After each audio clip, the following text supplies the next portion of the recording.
Hey, welcome back, everybody, to the Petapixel podcast. Of course, I'm Chris Nichols, and I'm joined by my other half-Asian brother right over there. Hi, I'm Jaron. And then my other brother, who's not half-Asian, but very tall. Hey, it's Caucasian Jordan. Thanks for joining us this week on the podcast. We got lots to talk about. Let's get to it.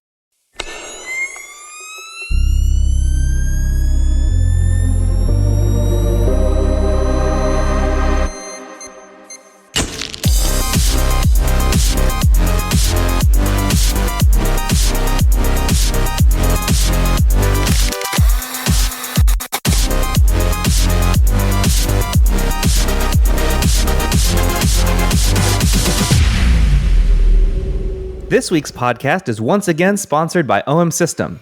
Last week, we talked about how OM System has partnered with Lindblad Expeditions to provide guests with access to use OM System's cameras and lenses while on board a number of their ships as they explore the most photogenic and adventurous places on Earth.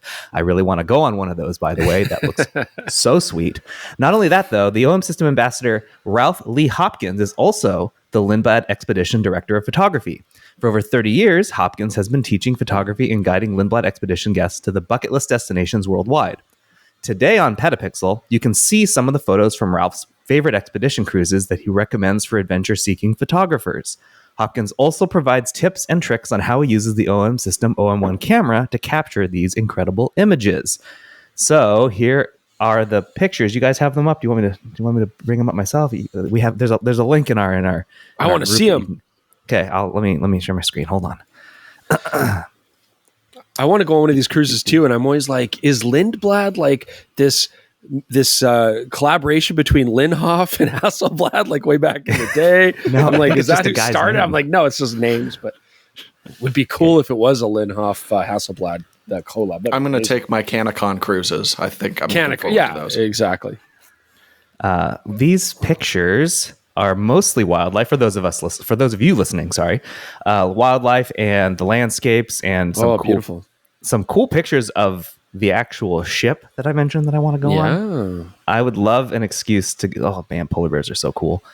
My wife loves polar bears. I really want to go on this cruise, as I mentioned. Like I'm not a boat guy. I get seasick very easily, but I would take the medications. I'd get the weird things you put on your wrists to prevent you from getting seasick. I'd do it. I'm going to try those. Actually, I just got those little wristy things. I hope they work.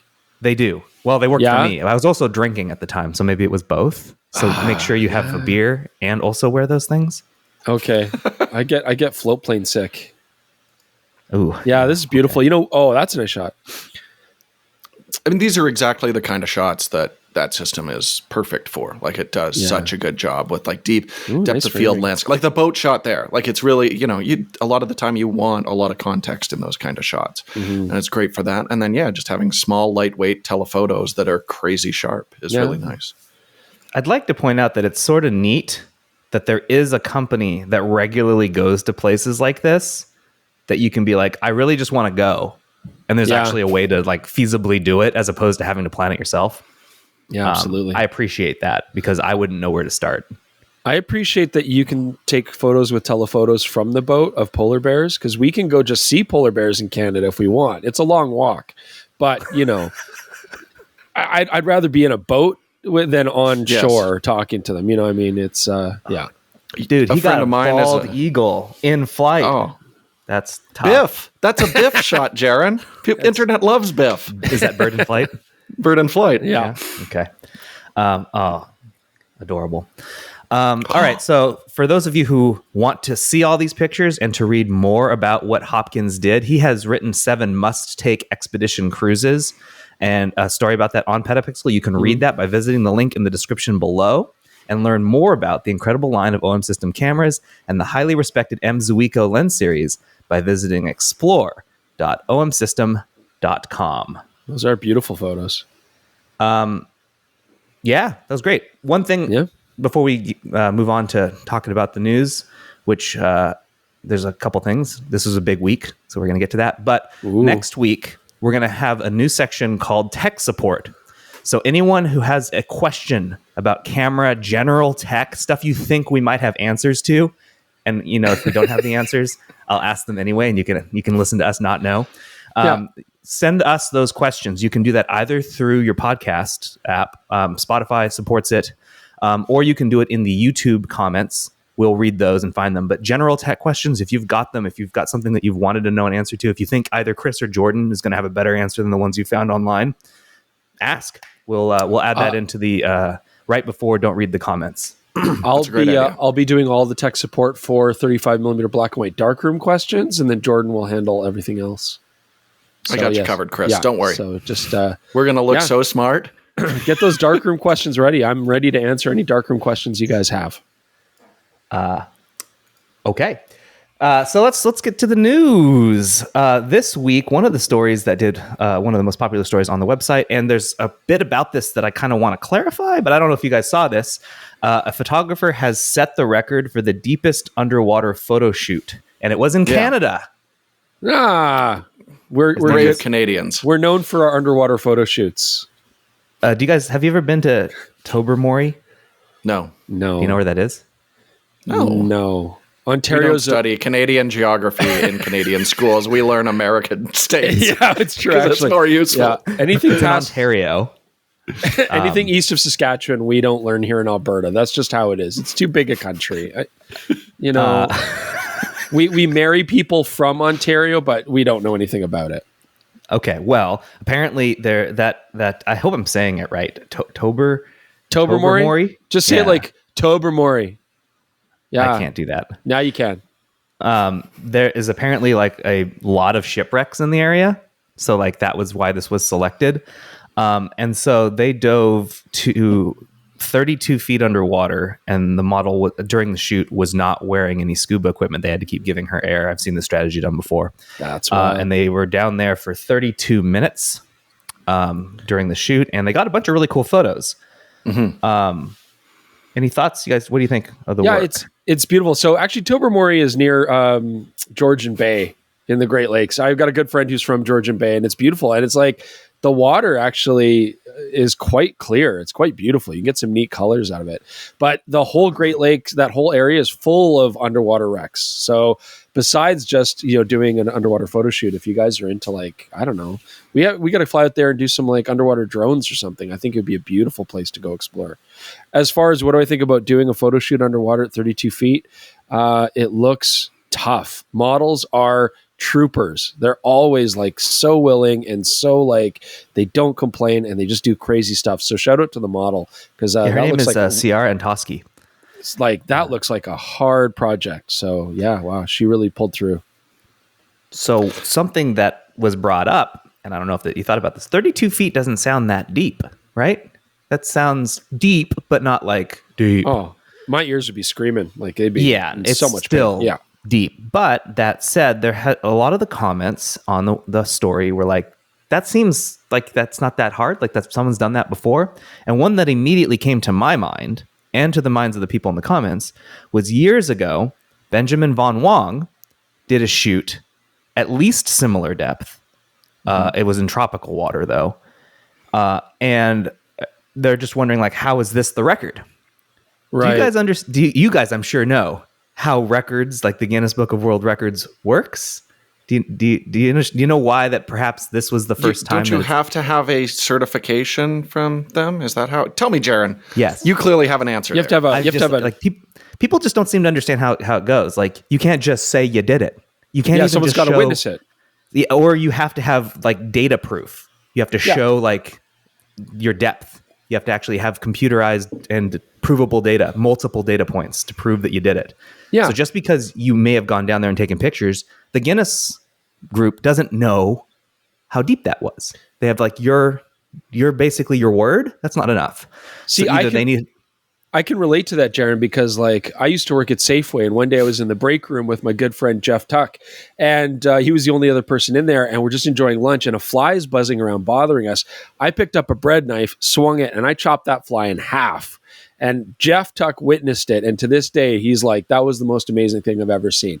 So, if he wasn't there and I was just telling everybody I cut a fly in half, they'd be like, come on, you're not that good of a martial and you showed the knife and the bisected fly? No, I didn't. But he Even if saw you did it. that, you could have just done it when I was on a table. Nobody knows you did it out of the air. Maybe that fly fell in half because of natural causes. Yeah, you don't know. Yeah. So, anyways, all I'm saying is it was a good thing there was a witness there to witness my greatness. Yeah, exactly. Well, that's the issue. So if Like, anyone's I- wondering why, it's because The nobody longest witnessed him possible cut way the to fly. get to the issue. Yes, Yeah. nobody I- witnessed him cut the fly in half. In if we're going to continue this metaphor, I probably hold the Guinness World Record for cutting a fly in half with a bread knife, but But you actually, don't. because they didn't witness it. Yeah, because only Jeff was there. No, I didn't invite a Guinness witness to see it. So in that sense, though, they didn't actually have one there either, but they were able to provide enough information to the organization to verify the record. They are doing another dive with a Guinness person present to actually go deeper this next time with cool. a specific goal. The goal of the shoot was not to do the deepest underwater model photo shoot. That just happened to be what they were able to prove Yeah. that they did. I Now mean- they want to actually set a real crazy record. All joking aside, it's pretty incredible too shooting at that depth. Like you need clear water, and you can see like there's detritus and stuff in the water, which is kind of interesting. But like the color totally changes, right? I mean, you lose all your warm tones. It certainly does have a color cast of blues and greens, but yeah, people always think tropical water, but this is in like the Great Lakes, and the water is beautiful, clarity wise, like just beautiful.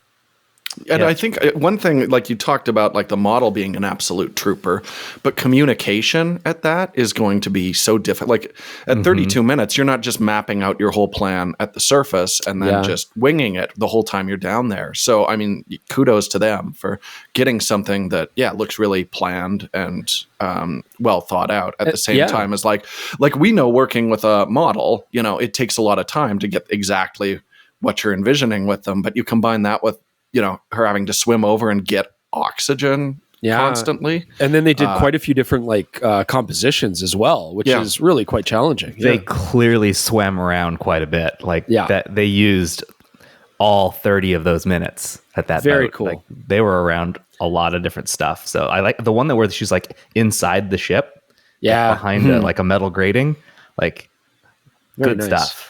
Very This nice. was Yeah, this so is dangerous. definitely one of those go check out the article and look at the Yeah. photos. It's very cool. Link in the description below. All right, so the other this one to me, I was just like, I cannot believe how popular this story is. But this got so many clicks, so you guys clearly care. And by you guys, maybe not Chris and Jordan, but those of you listening, Small Rig has made camera Yes. batteries cool. Like, oh, that's neat. They have made this is not the first time they've done this to a battery. Jordan, I'm sure you know you're a big fan of their V mounts.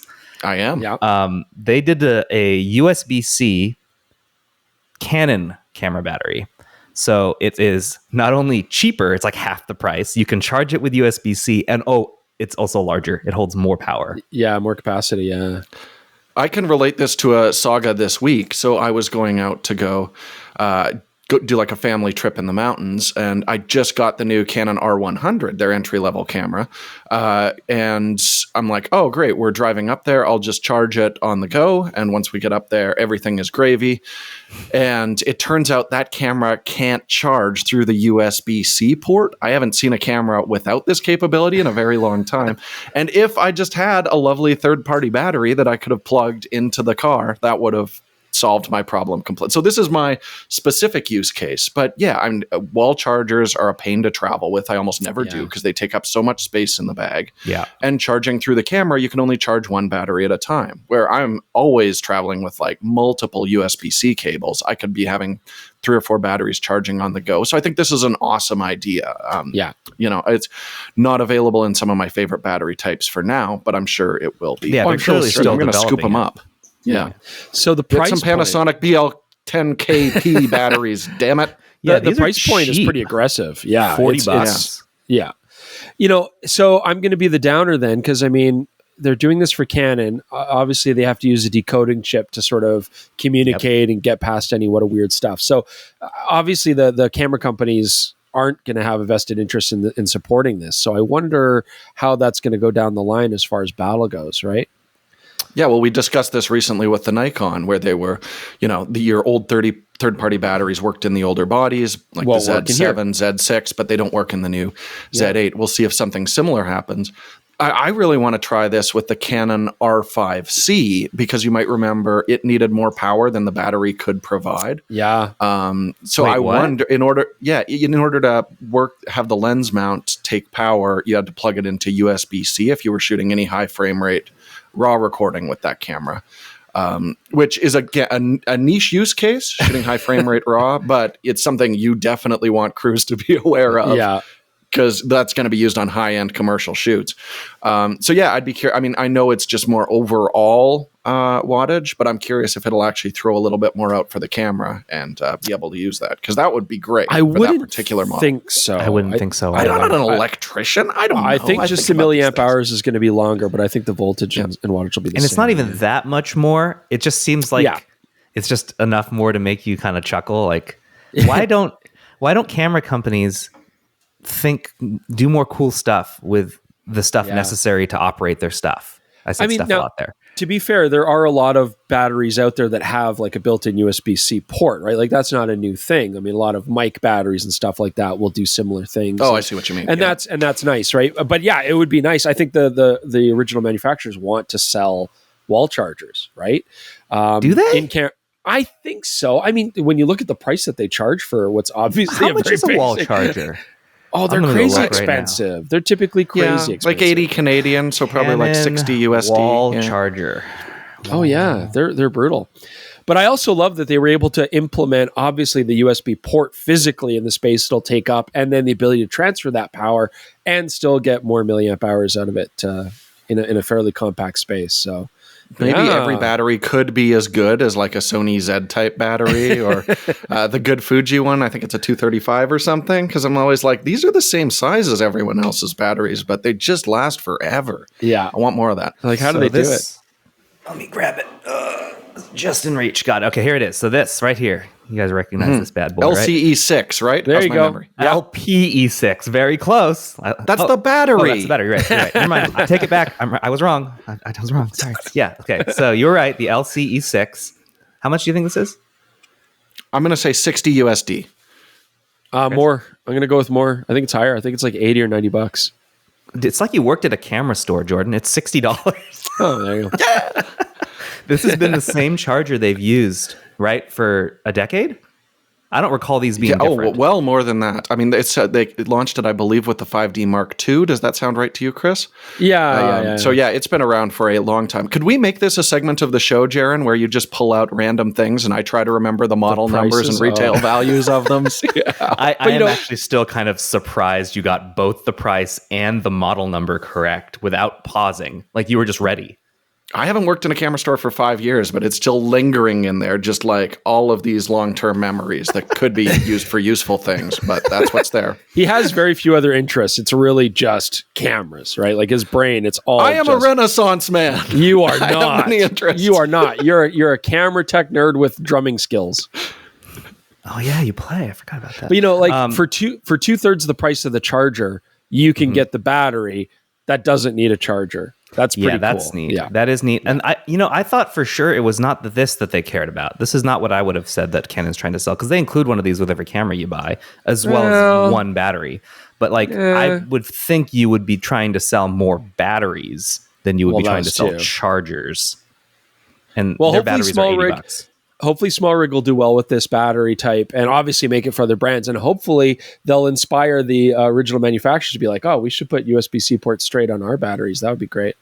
That would be cool. Yeah, can you think of any other manufacturer who's put a USB directly on the No, battery? that's what I'm saying. No, it's not Not just like Canon. a Hasselblad or something? Not No a camera traditional manufacturer camera gets creative with their batteries. Zero of them. Like they're always using a design or a shape or whatever. The only one who like regularly like mixes it up and all they're doing is changing the size is Sony, right? They're the ones who keep making different battery sizes, but the battery itself is still just a battery. It's not doing anything cool. Yeah. We don't even get a dual battery charger. Like Canon doesn't make a dual battery charger, for example. The only one they do make is for the really big beefy batteries for like the R3. That's Right. a double charger. But that I don't know. I feel like that this is a place where there's still room for improvement, and they just refuse to do it. No manufacturer does a good job here. So listen up, everyone who's Yes. making cameras.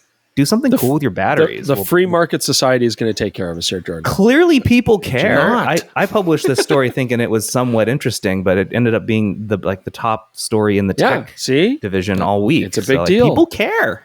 Go and capitalism. I think you mentioned the battery for the R3. Those Pro batteries would be the perfect place to start doing this, like the big Nikon Z9 battery, that kind of stuff. Lots of space in it. I think Fujifilm was doing in the battery grip. You could actually, it had a USB plug, so you could charge all those batteries. It was in the double grip as a separately. charger. That doesn't count. No. Yeah, it's just, that's the closest parallel I can find. But that's like plugging the camera in. It's the same idea. You could do the camera on one plug and then the battery grip on a separate plug. Now we're getting very excited. Baby, you got 3 batteries. We'll give going. Fujifilm the little nod here. They're doing better than small everyone nod. else. I mean, the bar was on the ground, but they managed to walk over it. All right, the last thing we're going to talk about is actually 2 things. Well, 3 things. Sony had a big week. A big announcement week. Why don't you guys tell me what's going on? You guys are more well informed than me. Okay, Chris, go camera. I'll do lens. Jaron, you do microphone. you're gonna do okay. So yeah, I mean we have the rumors. No, we have the camera. No, it's announced. It's announced. It's announced. Okay, for everyone listening, we're recording this prior to the announcement, but we know. Oh, of course. Yeah. See, I get you. My time traveling skills aren't very good right now. Let me switch on my time cop time turn. So there's a brand new Sony a6700, very cool camera. I mean, this is something that we've been talking about the release of for a long period of time. And Sony's been a little bit slow to release it. So here we go. And it's 2019, nice. Right? That was the last one? Yeah, it's been a while and it's such a popular system. I feel like people have kind of stopped talking about it. So obviously we're getting the autofocusing capabilities, at least the new technology that's now starting to trickle down throughout their lineup. So that's nice to see. Definitely pushing the hybrid game. I mean, that's a big deal, really pushing better video capability and photography capability. And the grip is so much more improved. That to me was almost like the biggest new benefit with this camera. Ergonomically. Yeah, I mean, those A6000s were always so capable. I had a 6000 and a 6300. I just didn't enjoy using them, which is why eventually I got rid of them. Yeah. Even just the fact that we now have 3 control dials instead of having to rely on 2 that you could only use with your thumb, which basically is 1 for all intents and purposes. And then the fact that we have now a grip that's proper, Z-type battery, of course, gives you lots of life. It's sexy. Well, no, it's still not sexy. That's the big problem. But it's capable. Explain. What do you mean it's not? Like, I don't know. I mean, Sony, I feel at least the Alpha full frames have a sort of SLR kind of look, and it's, they're intimidating and boxy, and some people really like that. But the A6000 series of cameras have always just been like a pat of butter with a grip on it. Right? Yeah, I think that's fair. Yeah, just a butter brick. Like, butter brick with an EVF. Why do you think they do that? Why does it need to be this like gold bar? Well, shape? Jaron, we were joking about this last night with our good friend Ted Forbes, who we'll talk about later. It is one of the 5 fundamentals of Sony cameras. That's right. Yes. God, he loves the 5 fundamentals. Compact body is, I believe, 3 of 5 of the Very 5 important. fundamentals. But this is something that if you are just a camera user, you don't know much about this, but if you're a camera reviewer, you have heard the 5 fundamentals talk. Yeah. Oh my God. Many times in it's so hotel good. conference we rooms. have to get that slide and actually just break it down. We have to tell people about the 5 fundamentals. But I mean, lens, battery, images, like that's fundamentals for every digital camera on the planet. But that's why it's so funny. Like the only one that isn't, the only one that isn't is compact. You don't have to make camera compact. But I guess we joked always in the camera store when the A6000 came out and it sold like pats of butter cakes. It was it might still be the best-selling camera ever at the camera store, I think. Everybody was always like, oh, well, it's like they made the reference, it's like the Toyota, Corolla of cameras, right? I mean, not sexy, not muscular, not like no nice curves. Not like muscle cars. Define a muscular camera. No, muscular Pentax. Dude, it's a design statement. Have you ever seen like a Datsun 240Z? Like that's anyways. So people out there understand. I think everybody else out there understands. Okay, Jordan likes to drum. So it wasn't sexy and it wasn't fun, and it was just so function over form, but it sold well. right? And so I'm like, can we now not have a little bit of like cachet, like a little bit of coolness?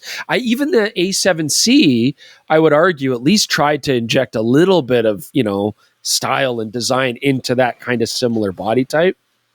I don't And know. you're saying that's still missing here. Still missing. Okay. Yeah. I think one of the interesting things is the FX30 came out quite a while ago, which was a great Super 35 video camera. I think that was my runner-up for video camera of the year when it came out. And we waited so long to see a photographer version of that sensor, because it actually made me laugh when I was researching for the video that Sony brought out their 24 megapixel backside illuminated chip in 2014. So almost a decade. That's been their only APS-C sensor in these cameras. And it is incredibly long in the tooth, where this new sensor is a huge upgrade. You're getting almost full width 4K recording, 24, 30, So 60. this sensor hasn't been used before. Just in the FX30. Okay, So they there's just a big they reconfigured it. misconception. There's a big misconception. This is the Fujifilm sensor, but it's actually faster than that. So this is a new design, and it's very capable. It's a great little hybrid camera. We should, because we're on the podcast, point out that I tried to use it as a webcam, and I did a factory reset on it, forgetting that was going to flip off the high temperature setting to keep it, from, even if the camera gets hot, keep on rolling. And if you don't turn that on, it went like 20 minutes, no time at all, and the camera shut off. So if you want to use this as a webcam, you need to go turn on the high heat threshold. And I said in our review, like, this should be on by default. If you plug it into USB, you're probably not walking around holding on to the camera. So it should just flip it to the high heat threshold automatically. But Sony likes you to go into the menus and tailor things yourself. But with it on, it went for like a couple hours, right? I mean, that's pretty exactly. impressive. Yeah. Man, Now, that is I should mention aggressive threshold that they set. And that is 1080 recording. Yeah, that's rough. So, to get 20 minutes with it in standard setting. But then when you turn it off, it goes for like 2 hours. Like that's a little hard. Yeah. Come on. Like give a little more leeway there. Yeah, exactly. Anyways, I got burned on it a couple times, but now I can recommend it. Not literally, though. Yeah. Get it? Because it was hot. Jordan. But you know what else came out that's really sexy is the lens. So we also have a brand new 70-200 f4. Not a G Master, a G series, but I would argue it's like G Master quality. Optically, this thing was beautiful. Sharp throughout the entire range, wide open, was beautiful performance. I didn't really notice much of a difference at 70 versus 200. Like, it seems good all the way through the range. Bokeh was nice, compact. So would you say this is a huge improvement over the one that is 9 years old now? I think I liked that lens, but when they showed us the MTF charts of it, it's like, our standards for Sony lenses have shifted so much in that, they clearly, we always joke about it, they hired someone or a team of someones who just completely revitalized their lens lineup. Yeah. And they're slowly replacing all of those older designs. But I mean, a 70-2 f4 is one of my favorite lenses. A big part of why I became a Canon shooter over a decade ago was for the 70-200 f4. Nikon didn't have a comparable lens for a long time there, but just a small, light travel lens that still gives you, a consistent aperture. I think it should be in everyone's bag, and it is way less money than the new G Master as well. Yeah, the 70-228. Yeah, and it's it does retract. It's sort of an extending, retracting lens, right? Like a classic helicoid in the zoom. So, yeah, when you're using it, it gets a little bit longer, but it's never heavy. But it stores really nice in the camera bag. Stabilized well and focus is very good, but also 1 to 2 life-size macro. I really liked that about it. And that's anywhere in the range as well. So at 200 millimeters, you're getting great working distance. It's great for insects and stuff like that. With megapixels we have on cameras now, you can easily crop if you want more magnification. And so I think that also added to the versatility. So yeah, like Jordan said, Sony, they've been making lenses again and doing a great job. So say what you will about Sony, They make fantastic lenses. They're revamping a lot of the stuff now, and also they helped produce the Last of Us series of video games, which is like the best thing ever. So, All right, but before I let you derail us again, there was a third product, and it is a microphone. And I don't know why, Jordan, you want me to talk about it. All I can say is I've heard it, and I hate it. Yeah. So, I mean, the idea is pretty cool. It's got a bunch of pickups in it and a little dial on it. So you can adjust the pickup pattern between 8 different pattern. This is like the third generation of this mic design, right? They've done a bunch of series of them, and it looks like there's little like quarter 20 screws on them on the top of it, but it's actually the pickup pattern. It's an interesting design, and I hadn't used any of them before. Really, but for this one, I thought I'd take a stab at it. We never really reviewed microphones. Well, we had them. At least they gave them to us during press trips years ago. I remember the original one that I used, and I'm like, ooh, this doesn't sound very good, but it's a cool looking mic, and I liked where they were going with it. They clearly have stuck with trying to iterate on it, but it doesn't sound great. Yeah, and just using it in, the same space that I'm in right now, which hopefully sounds pretty good for everyone. And I put it to the tightest direction because I'm just straight in front of the camera looking right down it. And I saw some of the charts of the sound pickup, and it looked like it would pick up a very wide EQ, even at its tightest setting. But once I got that thing in editing, and this was not my ideal setup for reviewing a camera or a microphone or anything like that, we had to send it back well before the embargo, which can be a real problem. I'm kind of editing after the product's shipped back, which is not ideal because then I can't go back, double check things if I see any weirdness. But it was just very tinny audio. It seems like it just tried warming it up a little bit in post, but it still sounded very artificial. Yeah. Even after your lows were just absent. Like you didn't even the bottom of your mids were gone. It just didn't pick up any of that, the baritones in your voice. The beautiful warm tone of my voice was all missing. It was terrible. I'm a headphone guy, so like for me, I would equate it to like an old laptop speaker when you're trying to listen to music, and it's only highs and mid highs, and then the bottoms are just gone. That's how your voice sounded. It was very disappointing. Yeah, exactly. And I would love to, if I had some more time with this, run through the whole pickup pattern range and see if it was strictly when you're using that tightest setting where it's extremely directional that was leading to that issue. But for the time being, if you're looking to present to camera, I mean, I'm not super impressed with this microphone at this point. Bearing in mind as well, it was pre-production, but pre-production is not a huge thing with microphones. Right, I mean, your pickup pattern is pretty much set in stone. It's more for camera firmware and stuff like that. I just look how much they want for it. Too. Yeah, it's pricey too. $350. But let's not forget, though, that they co-produced The Last of Us series of games, and both 1 and 2 are cinematic masterpieces. Look, I don't disagree with you. I think we give him a pass. It sounds like you just want to This is really going to help with the Sony fanboy accusations that get flung our way. Yeah, you get that a lot. That you're a shill for Sony. I'm not a shill for their cameras, but I will defend The Last of Us to the end of time. Okay. Yeah, well, the grip on this A6700 is almost as good as the quality output from Naughty Dog over the last decade. All right, step in the right direction. I'll take Chris's refusal to talk about camera equipment as a sign that he wants to move on. So we're going to talk about so this is the segment we call "What Have You Been Up To?" First of all, our producer wants to know: do you people listening actually like this segment? And also, where would you like it? Would you like it here after the news? Do you want it before the news? Those are your two options. Let us know. Yes, this is your show too. Like it and where you want it. Personally, I think where we're doing it right now is good, though. We talk about the news, and then it's just like a palate cleanser before we get into the comments. And I think we have had good comments actually from some of you already saying you really enjoyed this part of it, so we appreciate that. Yeah, but the nice thing is this format is very new for us, unlike our YouTube reviews where we're very set in stone and rigid with the structure of I do really appreciate your feedback. We're going to get to that later. But I do want to ask, we'll start with, I know you're touching about this already. Camera on my desk. You can't even wait. Is that what you want to ask about, Jaron? Yes. What do you have on your desk today, Chris? This is a beautiful Pentax K50 limited edition when they came in all these different colors. What color is that?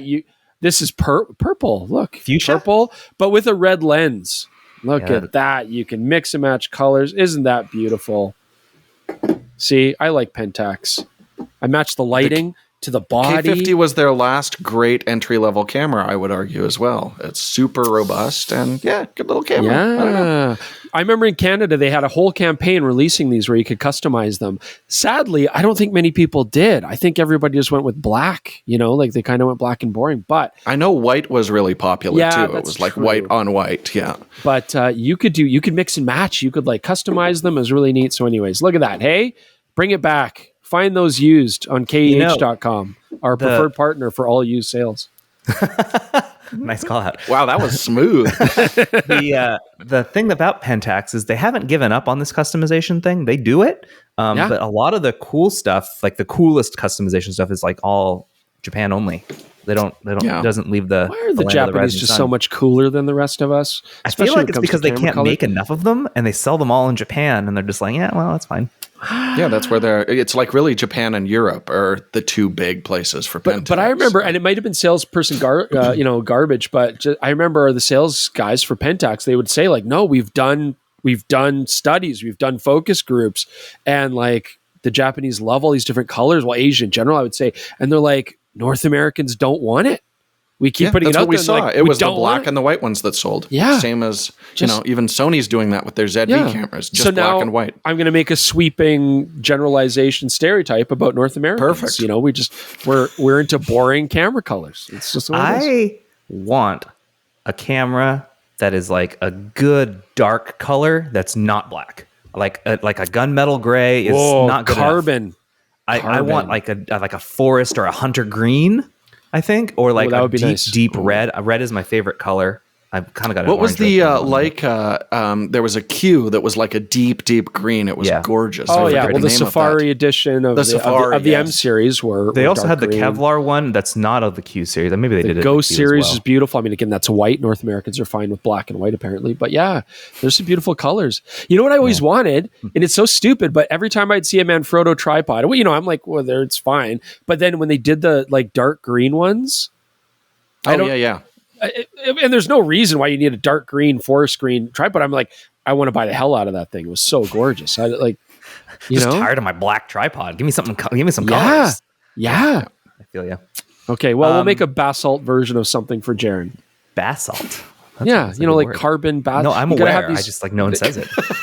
You got to have these catchwords for other than black. Right. You can't just say that. You have to, the marketing group has to think about it. Yeah. Like, what are these colors that are akin to that? Yeah. Like the desert sand mica was always my favorite. Yeah. one for the car. Right. Yeah. Absolutely. Yeah. Or like space dust or something like that. All right. We're actually going to talk about what this segment's supposed to be surface. about. What have you guys been up to? You guys had an exciting day. I think we can tag team this one together, Chris. You want to do the same topic? Sure. We had an exciting week. I'll start, and then I'll actually let Jordan talk this time. So our good friend Ted Forbes came up from Texas to come see the Texas of Canada, Alberta, and I think he had a good time. Hey, Jared? Yeah, I think he had a really good time. And we've been talking about doing this trip for years. He would always see Canadians at the rodeos in Fort Worth and like, what is this Canadian cowboy culture, which is really centered around where we are in like southern Alberta. So yeah, he came up for a few days. We were able to just go out, have dinner with him. But then also yesterday, day before he left, we went and shot an episode, which we can actually say nothing's embargoed in it. So we are doing a Sony A7 IV versus R6 II shootout. That was a lot of fun to do. Very popular cameras, I think, for like, those are the classic enthusiast full frame camera prices. And yeah, very evenly matched. So you can look for that. There's a lot of back and forth. Chris and Ted trash talking, which is funny because Ted's one of the nicest humans I've ever met. So. Oh, but I'm not. Oh, see how he did that? Wow. And, Chris can be pleasant given the right circumstances and environment. Good save. Yeah. But then, we went and had a meetup as well at the camera store. So had a bunch of photographers out who are all pretty excited to see Ted come to town. But then a bunch of people too, like we're not in public that much here in Calgary. It used to be like, hey, if you want to talk to Chris and Jordan, go to the camera store and you can chat them up. But ever since moving over to DP Review, we haven't really done a meetup or anything like this. So it was cool to meet a few people who came out for us that had never met before and didn't know. I feel like we know the whole Calgary photography community, and some brilliant photographers came out, like Ryan HK, who's already been on the Petapixel show, and we did the Lawa. My former roommate Kyle, one of my favorite people ever, who's an incredible, like you talked about cruise ship photography, did a bunch of Antarctic and Arctic stuff that's incredibly good too. So it was nice to catch up with a lot of them. And then Ted, he brought his wife, his lovely wife Nicole, and his sister-in-law Michelle, and they actually really like rodeo and stuff like that. So they had a great time. They actually enjoyed the Stampede because it was also the Calgary Stampede this week, right? Talk about the Stampede. Explain it. I didn't know it. I feel like you've mentioned it before, but I didn't like hold on to that information. Yeah. So the Calgary Stampede is basically akin to a humongous state fair, but to to the nth degree. It is the greatest outdoor show on earth, at least that's promotional material says. It has been around for like 100 years. Like this is maybe more. And it's like never changed. It's always been the exact same formula because it works. But it has now turned into, there's like a Coca-Cola stage, like lots of musicians come to play. It's become kind of a music festival as well. It's so you might say that it has changed in 100 years. Yeah, no. Because I bet you 100 years ago, there was a local community band on stage playing like fiddles and stuff. I mean, come on, right? Come on. Yeah, they had the flapper dancers come. Yes, it's just the scope has changed, right? But a huge party. I mean, I think if you're like 15 to 22, the Stampede's like an amazing time, right? Go on rides, puke your guts out, drink a bunch of beer, fall in love. It's amazing. But it's also good if you're like a hardworking oil and gas exec, and I don't know, you want to get up to some shenanigans with office staff. But otherwise, was really suspiciously specific, dude. It's rough. But anyways, it's a great show. But for any local Calgarians, and I'm sure the same for other places where you have big state fairs, once you're local and you've done it for a few years, just like, please, never again. Make it like, end. I usually try to get out of town for Stampede week. Yeah. That's usually when I book my vacation time. Traffic is brutal. Like, it's horrible. Drunk people everywhere. Everyone's drunk. Yeah. Wow. Yeah. So where I grew up, we had the Salinas Valley Rodeo. We don't say rodeo for some reason. Rodeo. The rodeo. Oh, and it's another, like it hasn't been around for 100 years. Cause I don't think Salinas has been around for 100 years. But it's similar where people are just like, yeah, it's for young people. And I don't think there's as much drinking because kids like it too. They sell like pop guns and you get to watch like bull riding and horse thing. I don't know anything about this stuff, but it's there. So I kind of understand the appeal. And I also understand the appeal of not wanting to be there anymore after a certain age. It's loud. It's noisy. There's fireworks every night. Like, cowboy music, like just country music 24/7 in any venue. Like I'm even like Costco, I'm sure. This sounds playing it. Shockingly American. It's very well, it's the greatest outdoor Canadian show on earth, Jared. Yeah, but it's everything you just described. Sound Canada as the Texas see American flags and jeans.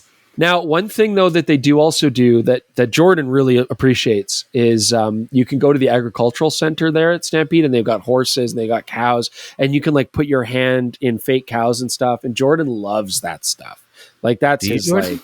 I think he's implying like I actually grew up on a ranch, so I have some derision for like cowboy culture where everyone shows up with the big hats and cowboy boots, and it's like we wore none of that. Like we ran around in sweatpants and sneakers and rode quads, motorbikes around to move the cattle. We did not ride horses. Yes. Put your arm went arm deep in cattle many times. I have assisted the birth of many lovely calves, and it was a beautiful, heartwarming moment where I experienced the transcendence of life. Yes. I've known you guys for like almost a decade. I learn new things every week. No one meets me and is like, farm kid. Yeah. It's all so endearing. Everything you add.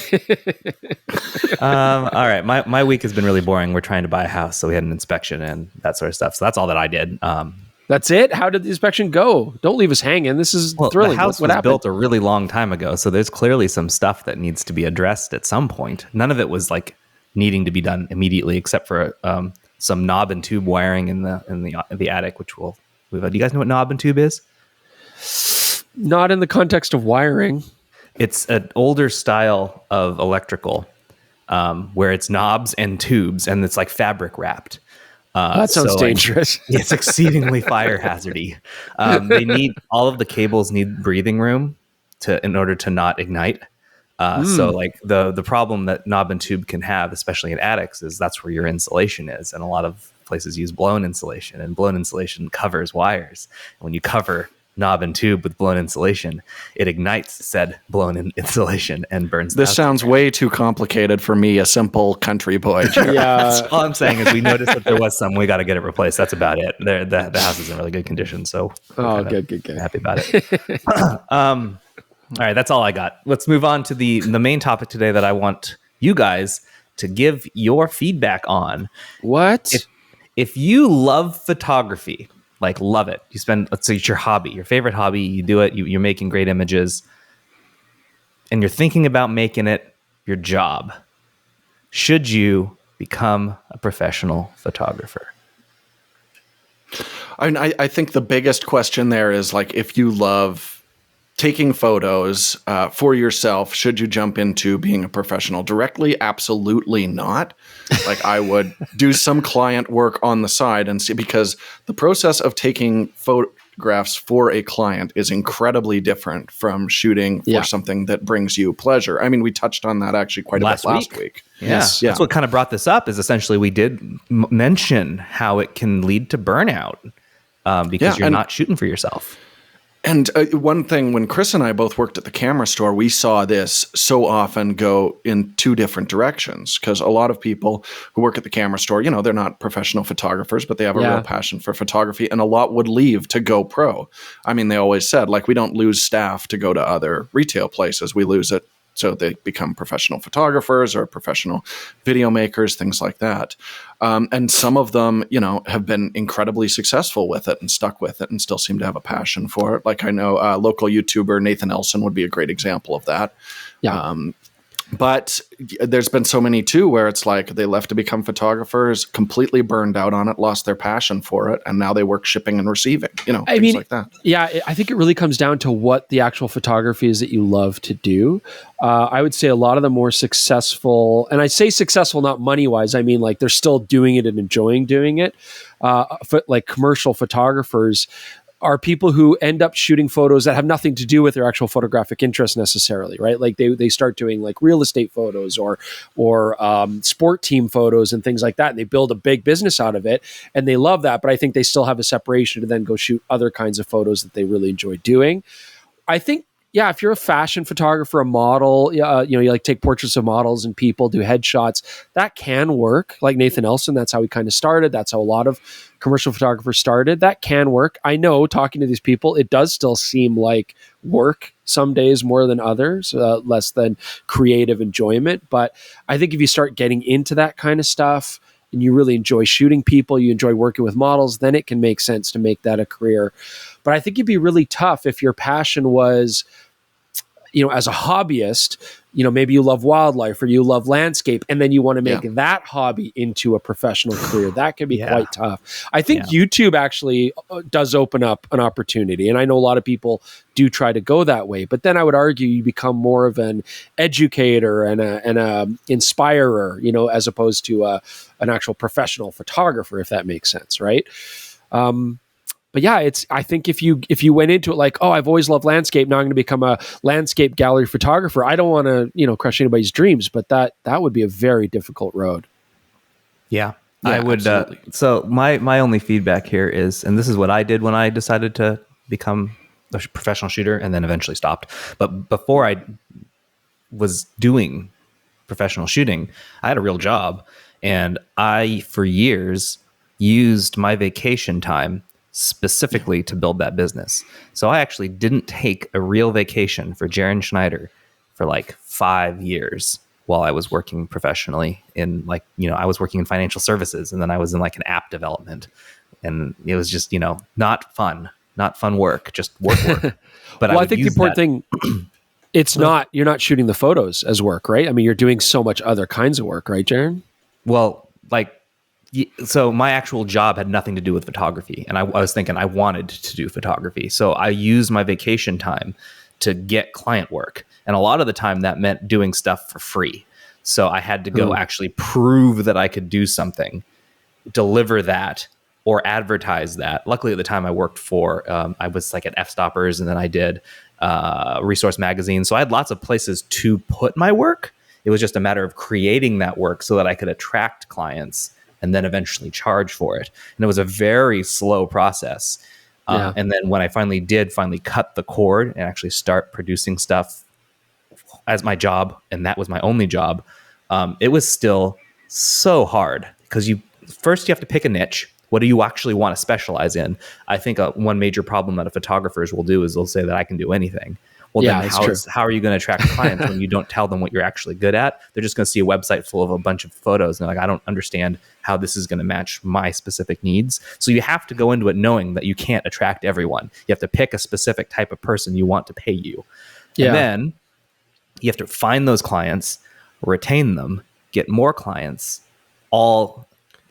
If what I'm describing doesn't sound like taking pictures, that's because a majority of the work is not taking pictures. Yeah, that's when what I mean, you're a right? You're professional spending so much photographer. time doing Yeah. all the business management and working, promoting. Yeah, photography Back is and like forth with clients, It's endless exhausting. revisions and stuff. yeah, marketing, everything like that, right? But I mean, you can turn it into something really great. I just think, yeah, you have to be very realistic about what photography is to you, what you enjoy about it, and how that's going to then translate into a working environment, you know? Yeah, and you need to expect kind of like what you said, Jaron, where you're using your vacation time, or, you know, after you're done your 9 to 5, go do evening shoots. Like so many people who fail just try to go directly from Cold turkey. I love photography, I'm gonna, you know, mortgage the house and give it 6 months Yeah, I'm and going to see quit if I my can job make a and go start of it. doing this. You don't have a client base already at that point. I mean, I've never seen that actually work out for Yeah. anyone. But the people who go through those terrible few years where they are effectively running 2 jobs, those I have seen move successfully. You into definitely being, like, have to professional have photographers. the base of people and clients that you can start to hit up, or as Jaron said, you have to have a niche that you can really start to work. But, you know, we see this a lot. We had a few economic collapses, of course. I mean, there was the big ones. And we actually had so many customers. We were still the camera store, and we had so many customers who were like, "Oh, I'm getting laid off." And like, "Oh, I'm sorry to hear that." He's like, "No, but you know, I'm getting a big settlement check. I'm getting a big severance. This is my opportunity. I am going to, you know, take that money. I'm going to live off of it, and I'm going to start the photographic career that I've always wanted to be in." Right? And we still get those comments today where people are like, "Oh yeah, I'm getting laid off, but I'm going to go and try to do what I always wanted to do." So, yeah, I mean, I think it's great. Go for it if that's your dream. Try to make it happen, but be realistic about it and consider what it is the photography that you like to love to do might not be what you're actually going to be doing career wise. Yeah. And you have to just be aware that your passion for that particular genre of photography is going to take a hit if that's how you're, you know, paying your bills. If you're looking at that when you're frustrated, dealing with a difficult client and things like that, you will lose some of your mojo for it. Like I know some of the best times I've had in my entire life have been working on film sets with Chris Nichols. But- Yeah. with Chris Nichols, my favorite human being. Yeah. It's certainly niceness equivalent to Ted Forbes. Absolutely. Absolutely. Yeah. Many people have said that. Yeah, but then at the same token, I have so many friends who are in that business full time, and almost all of them are like burned out, divorced, exhausted, have no patience for it. Damn, we're really selling it, aren't we? Yeah. Well, no, I mean, in this particular case, like the film industry is an absolute meat grinder right now. Hopefully that's going to change. It's not, you know, the photographic business, but I think the example still stands. Like I love being on a set and I want to keep that separate from how I make my income. You know, I would love to go work on another movie. And like Jaron said, maybe take some vacation time in order to do that, because I know it's going to recharge my batteries and, you know, bring me a lot of pleasure. But to this day, I do not want that to be how I pay my bills. To this On that day, though, note of- Jordan, we work on our vacations, you and I together. We vacation together and we work on those vacations. I mean, But that's still a vacation because I get to hang out with my friend Chris Nichols. Who's That's at least truly as nice as separate Ted from work. Forbes. Yeah. Right. Who is, Absolutely. yes. yeah. I think, if not nicer. well, Don't push it. So what I was going to mention about the vacation thing, because this is an important note, if you work for yourself, it's very, very hard to take a vacation because you are not making money on this vacation. And when you're not making money, you feel pressured to make money because you never know when the checks are going to stop coming, because your job is tied to when other people feel comfortable spending money. And that means if the economy is not doing well, if people are tightening up, are just, going to ride this out, going to use old assets for now in order to just get through this period, that means you're not getting more work. And when you're not getting work, you're not getting paid. When you're not getting paid, you're not making rent. It's rough. It's very stressful. There's one industry that bucks this whole trend, and that is fly fishing. That's the only one I've met where if you love to fly fish, no, I'm serious, and then you do this as a job, you will still love fly fishing. It's the only one. There is no other. There's no other. And I just think that's fascinating, and I think it deserves further study, and I think we should have at least a week of podcasts about it. So anyways, yeah. All right. It's So it's very Jordan, interesting. can you wake up? If someone was to ask geez. you, should I become a professional photographer? And you have to give a yes or no. Jordan. I can't do yet. There needs to be a disclaimer there. The answer is No. yes. Oh, I mean, for most people, no, honestly. Enjoy Yeah. it for the art. If you want people to see your work, which we talked about last week, find ways to do that. You can find appreciation and still like love this without doing it professionally. I'm going to agree with Jordan. I would not recommend doing photography as a career. Chris? all right. For most people. For most Again, people. there's some There are people who made exceptions. a great decision to go full-time Yes. into photography. I think optimistically, I'm going to go with yes, because as long as you manage your expectations, I think you can make a go of it. I mean, no one's saying, are you going to be successful? That answer might be no. I mean, I think a lot of people are going to fail. That's I don't want to steer my listeners to a financial cliff, Chris. no, I'm Yeah, sorry, that's what but you it's basically just told them to do. You should do it and expect It's to fail. true, but you know what though? You would say that about any restaurateur opening a restaurant, right? I mean, small I would business tell owners people not to get into the restaurant business. Yeah. Well, So my dad started a business when I was a kid, and it failed. And I tell him to this day that one of the most important things that I found in his life that I respect him for was that he tried.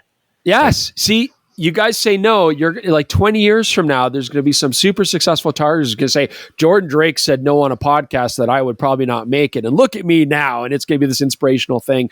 And you're going to look, like a bad Is he man. going to try and fight me? Because I'm going to Somebody be old and also frail won- in 20 years. Somebody also once told me that I wasn't very good at what I did and that I could never make it as a professional.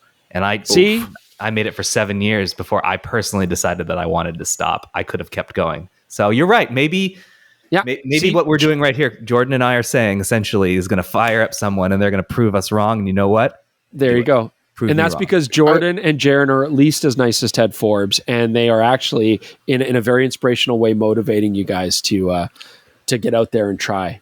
And We're not factoring in the spite criticism for doing a job. Because I remember our mutual friend, Jason Angchris, when I made like a dumb short film in my apartment, he said like, dude, your lighting is absolutely terrible. Stop making videos. And then out of spite, I learned how to light stuff. And I look can at you make now. Look at me now with this with this back. Okay, it looks like every other YouTuber's set, but I have lit things that I'm very proud of since then. Yeah. Where's that cinematography award? Yeah, okay. I take it back. Everybody out there, you're all going to fail. It's not going to work. Don't even try.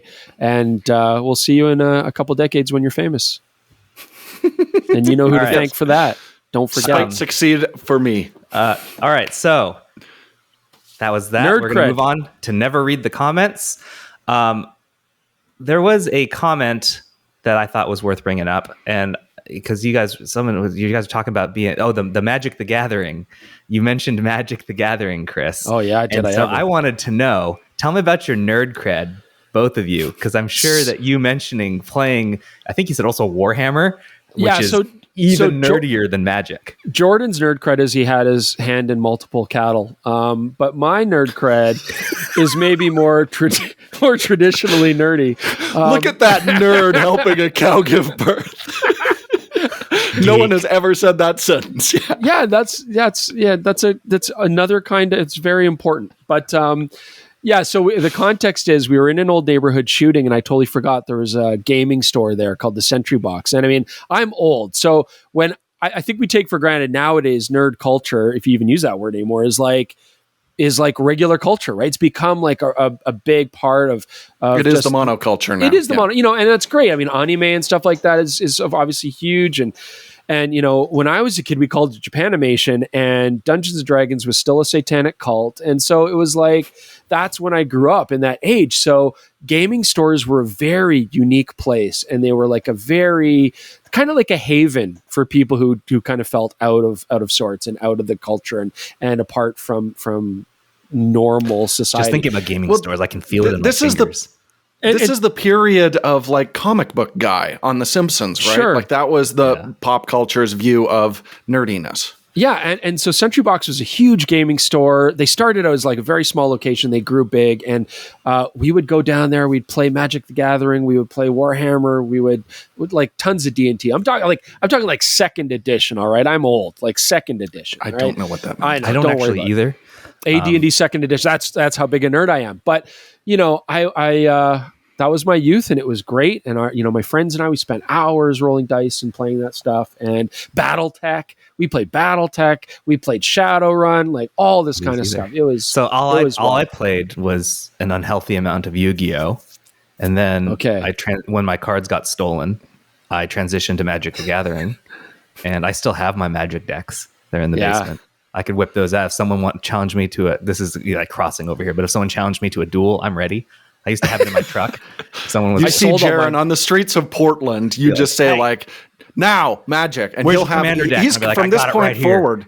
He's carrying his card holders around with him everywhere he goes from now on, in case that opportunity arises. You're just throwing down the gauntlet now. They just stop on the street. They just stare into each other's eyes. Then they slowly nod, and then they just whip out their binders.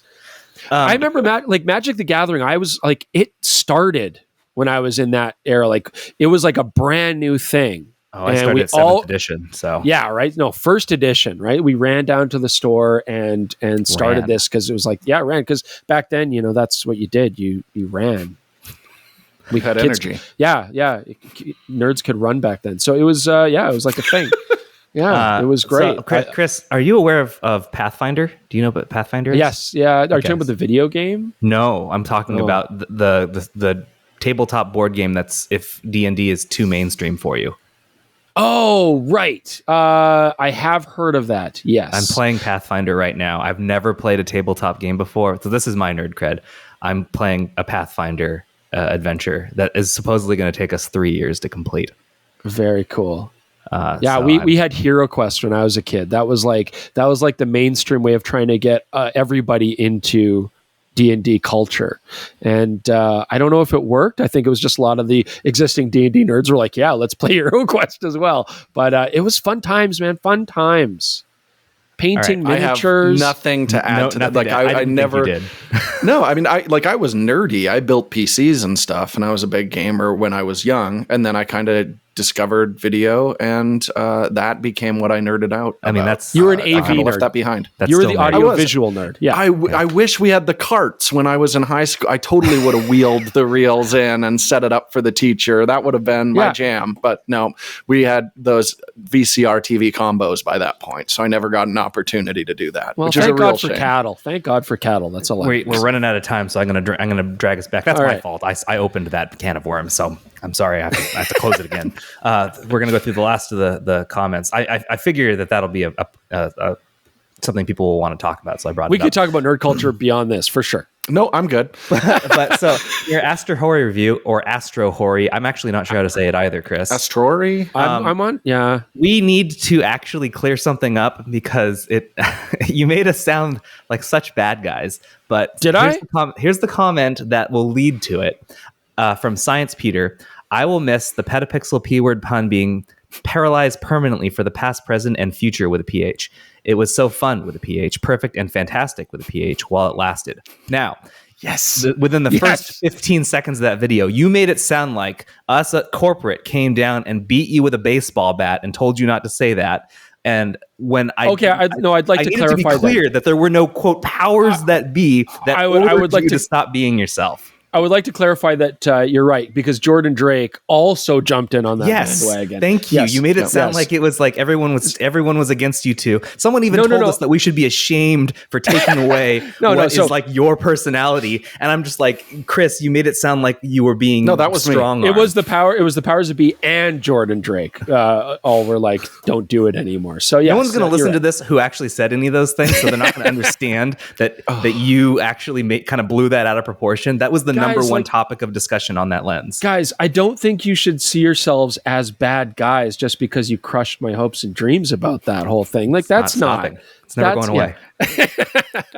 I didn't like that bit, and I'm glad it's dead forever. Thank you. There we go. You know what? Let's blame it on Jordan then. We can blame it on me. That's fine. Okay, we'll blame it on Jordan. We'll blame it on Jordan. Get on the comments right now. Call me names. See what you can come up with. So it's Jordan Drake's fault that we don't do that, because I like it. I think it's clever. Look, you were getting real close to saying pedophile, and I just didn't want that to happen.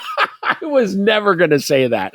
That was all the other comments. I was never going to say that. I do want to point out here, by the way, that it's funny that when we tell you to be yourselves, you get called a Sony shill. But when we tell you to reel it in, we're beating you down and telling you not to be yourself. We cannot win. There's nothing that we can do. But this has been our YouTube careers for over a decade, Jaron. Yes, you're coming to the slow realization you can't win either way. I would like to say, in all honesty, you guys have been very good about supporting us and letting us do our things and try our things. I just didn't want you to say pedophile. And but I never would. But then at the same time, it's like, I liked the P word thing and Jordan hated it. And, and you guys were kind of like, oh, we should maybe not do it anymore. And so I as a team player with P, decided how else would you spell player? A petaplayer, I think you mean. Yeah, petaplayer. Oh, we never said petaplayer. That's a great one. I was like, okay, if you guys don't want me to do it, I won't do it. That doesn't mean I'm being coerced or bashed down, but it does crush my spirit. Yeah, don't give Jaron a hard time. I'm the one with the blade tool when I'm editing the video, so it's all on me, and I can make all those. If he starts bringing them back, blade tool. Yeah, Jordan. All those jump cuts, you'll know exactly what were cut out. I'll put some coverage on it. You'll know what happened. Jordan censors the beep out of me all the time. Yeah, he really does. All right. No fun. Everybody's no fun with a PH. I really have almost nothing else to talk about from that review of that lens, because that's the only topic of discussion is how we were crushing you. So can we talk about how baffling that lens is very briefly? Because we could have done 10 minutes on it. The fact that, it's a wider focal length than the Laowa, but just the nature of its breathing meant when you used it close up, it was a tighter field of view than a lens that is 5 millimeters tighter. I've never encountered that before. I've certainly seen breathing, but nothing like this. Yeah. And it's very weird. And if anyone can come up with another example of a lens that does that, I'd love to hear it, because I can't. In my years of reviewing lenses, I've never seen this. At the same time, though, like looking at the files again and whatever and thinking about it, it is strange, but it's not a huge difference. So I still think that the Astra Hori lens actually is, the more and more I think about it, I'm like, this is actually pretty cool. Like, especially considering the price point and just how much better it is optically. I was like, it's an interesting factor, but I would still take the Astra Hori over the Laowa in most situations, to be honest. Yeah, if you want that effect, like half the price for a much sharper optic, it's really interesting. It is pretty cool. Yeah, I kind of want to take a look at their full frame version at some point, but not for a while. I'm probed out for a while, so, Chris. I've been just so you know, probe land for I would expect more probes. So let's the next time we do probes, let's give you just a bunch of them, and you can probe around up. You can probe that topic further. Peta probes. We're moving on. I will delete your. Moving on to the previous podcast comments. Yes, for those of you who got it, the answer to what movie was that quote from is Finding Forrester. There are at least 3 people who correctly guessed that, and good job. And also, Not Another Channel, that's his YouTube name, says he likes your typewriter, Chris. Right. Oh, well, I mean, it's a beautiful typewriter, and it's named after pirates, so what's not to love? I mean, that's pretty awesome. This one's for me, Jared, from Peril the Cat. Jaron, I've noticed what seems like a general increase in the proportion of photography-centric content on Petapixel and found myself checking the site more often because of that, I guess, in comparison to when they had previously been. I would still like to never again see an article referencing something irrelevant like what the Kardashians are doing. Like Kim brings lighting setup to DMV for driver's license photo, for example, is a journalistic low point, and I hope Petapixel generally wants to aim higher than that. So let's theoretically...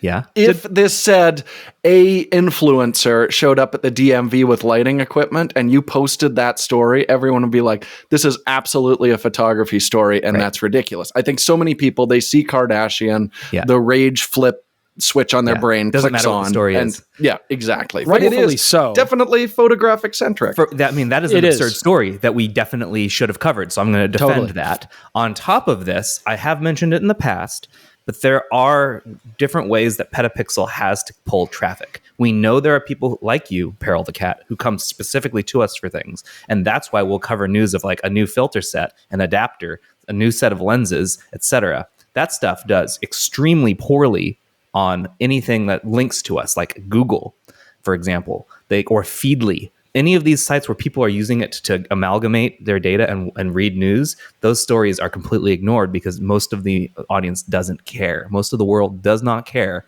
about a new adapter that brings EF to a Z-mount camera. that doesn't matter to them, but it we might matter still to you. talk about it. But we still talk about it. So when you see stories with the word Kardashian in it, the goal is to play to Google. So it's still related to our beat.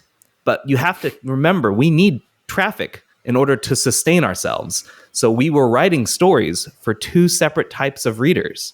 But we do our best to make sure that it's always related to our main beat and that we do still cover the stuff that's important to everyone. I still find that fascinating. I mean, like, I don't like the Kardashian setup, whatever. I mean, I'm not, but I get it. And I want to know, did they let her use her lighting setup? Oh, yeah. Of course they did. There's no rule that says you can't bring in your own equipment. Well, yeah, but you're tying up the line. It was probably a real pain in the ass for everybody else. Kardashian. You don't care about everyone else. Exactly.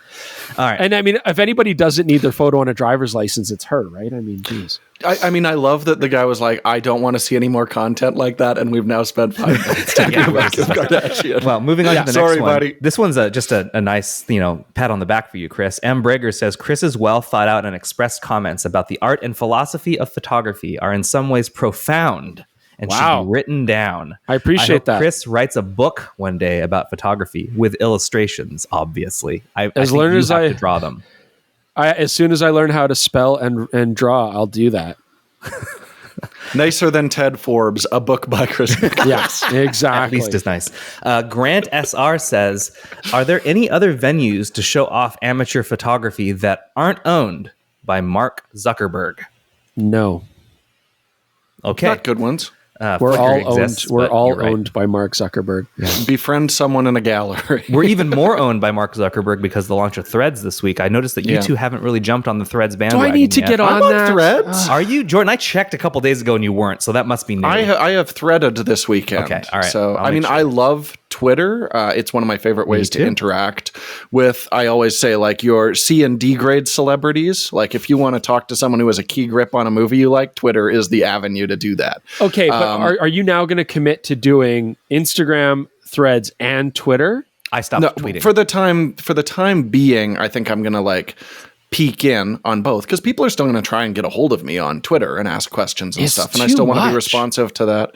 But I'll see which one wins at the end of the day. But I was getting a little burned out on the. So I'm only on Threads. There's definitely a sort of concept that if you're an influencer or a YouTuber or social media personality, you have to be on those things. And to some degree that is accurate. But I think I would say for Jordan and myself, I think we both agree, like, we use these things to keep in touch with, regulars and viewers. We like to answer comments. We try to answer questions that people ask us about camera gear. It's just a kind of way of connecting with people.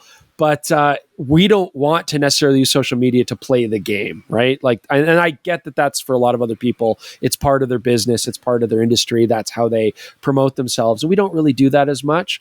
And so to me, it's like, I want to enjoy the experience. I want to have fun on these platforms. And the more that they come out with, the more it just starts to feel like work and a burden and and this is why you shouldn't become a professional photographer. But right? Twitter had become more and more frustrating and more like work for me. But I mean, like I said in my last tweet, I wish I had an option for a text-based social media that wasn't owned by two evil billionaires. And I just have to say, you know what? Zuckerberg's annoying me a little less than Elon this week. So I guess I'll use his platform. Yeah. But they both suck. So I just don't want to abandon, I would absolutely drop Twitter to do Threads, for example, or stick with Twitter, not do Threads. But I don't want to abandon people on Twitter. I don't want to just, There's nothing stopping them from coming to Threads. It's free. I know. Well, and 100 million users in less than a week, I believe, at this point. It was less than a week. Yeah. Those numbers are shifting fast. So I'll see how it plays out. I'll just be a little cautious that way. Speaking of Threads, the last 3 comments are from Threads. There you go. What a powerful social media platform. The last 3 questions. First question from Joshua Caleb Actor? Joshua Caleb Actor. No, Caleb Actor. I think it's Caleb. He's an actor. No, okay. He's an actor. Joshua Caleb Actor. No. Is Canada cold all the time?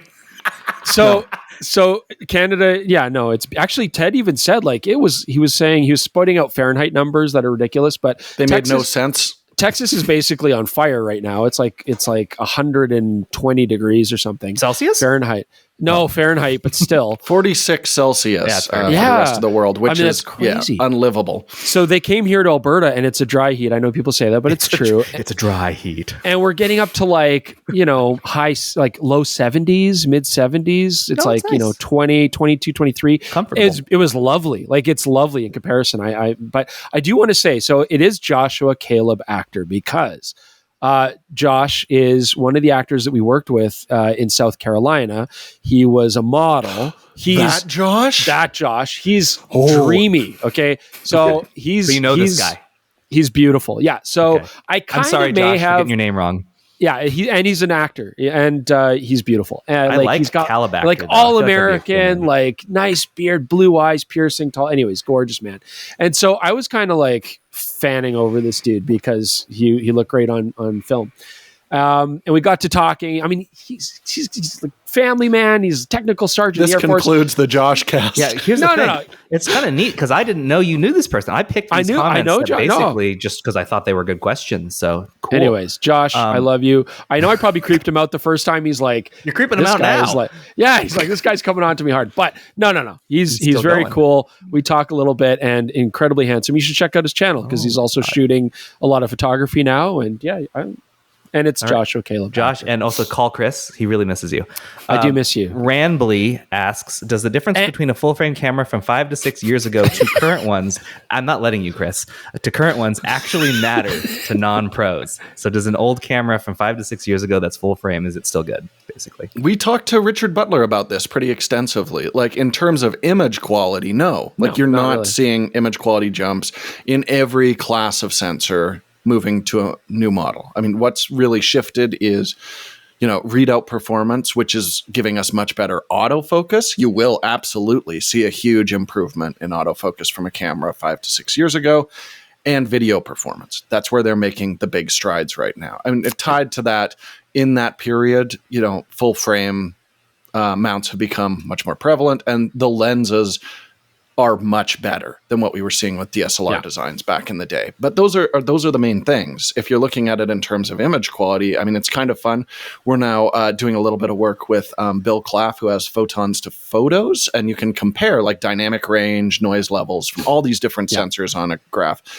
Try it, pull up a Nikon D850 and compare it to a modern camera, and we're not making any major strides right now. I mean, it's funny. Like, obviously, in our line of work, we talk about it, and it is fascinating to get down to the nitty gritty of dynamic range and noise performance and all like that. But at the same time, as Jordan said, like the image quality hasn't changed that much. It really hasn't, and not in a way that's really going to impact someone's art, I don't think. But at the same time, we talk about it. I haven't worried about image quality. I checked out years ago.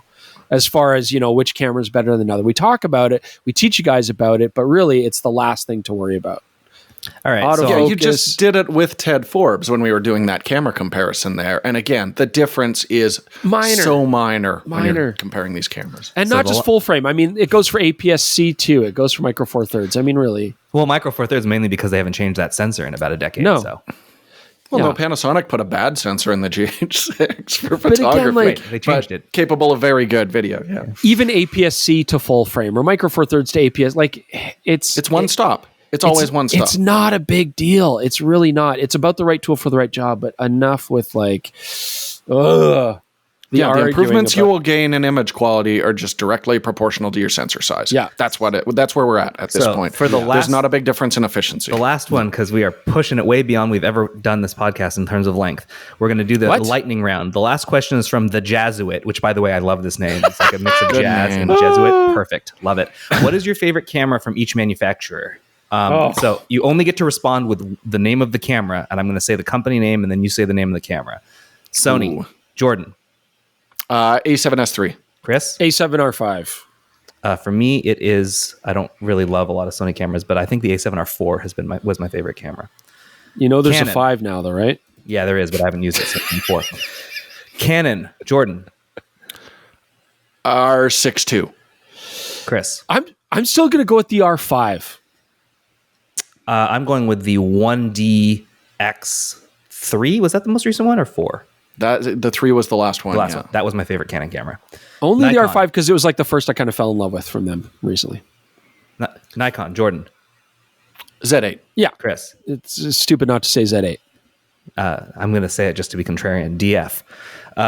So stupid. You should have said What? I do not like that camera. You should have said at all, Z8. and I will. Yeah. The second Jordan. best is the ZFC. Panasonic, Jordan, S52X. Chris. GM1. God, do I miss that camera so much? Mine Not the is GM5. It had an EVF. Sure, GM5 then. I said Okay. you get one word. Mine is the GH4 because of Oh, memories. classic. Yeah. Jordan, Important camera. Leica. Q3 monochrome when it comes. It'll never happen. There's no precedent. It will. M11 monochrome. Yeah, that was true love. I agree with Chris. MLM monochrome. Pentax, Jordan, K1. say it again. K1 original. Chris. LX. Mine is the 645Z. Yeah. I love that camera. Damn, good call. I You know. mispronounced it. You mispronounced it. Can but yes. we do take backsies? No, no too takes late. backsies. You can't copy me. Finally, Jordan, Fujifilm. I am going to go XH2S. Chris. How many words do I get? Just the None. name of the Just camera. like a model. I wanted to say XS20 because I do really enjoy it, but now I'm like X100V. Popular pick. I'm going to go XT4. That was my favorite one. You know, there's a 5, right? Yep. I But said it's not as good a hybrid. It's just just saying. like, what do I like? It's not what's the best, Chris. Right. Gosh. All right. That's it. We don't have any more time. We're 5 What minutes about over even OM longest. camera? What's your favorite? Yeah, one? OM. Right. OM. I'm so sorry. OM. Don't worry about it. They're only the sponsors of Only the the channel. sponsor of the podcast. I can't remember. Jordan? And it's the OM1. OM1 for me, for sure. Okay. Jordan? I'm gonna go EM1X. I'm going to go OM1. Did I miss any other We camera did it, companies? guys. I mean, Phase 1 and Hasselblad don't really count because they don't have cameras that are We approachable. haven't done Voigtlander though. We haven't They don't done make cameras. contacts. We haven't So, done. it was nice not of you to making remind me cameras. about Kodak. OM because, and I feel bad. Not making cameras. But thank you to OM System for sponsoring this episode. That was a very poor transition. That is entirely my fault. So when they're upset, they can blame me, but not Chris and Jordan because they remembered OM and I didn't. Yeah. On that note, guys, we have to go. It has been way too long. I appreciate you guys stopping by again this week. We'll come by next week for more scintillating conversations about Yes. fly fishing and cameras. Yes. Thanks for joining us. And the niceness of Ted Forbes And how And nice, 100%, yes, how nice. 100% as blame, relative to Chris Nichols. 100% blame to Jordan Drake for the lack of P words in the future. I'll take it.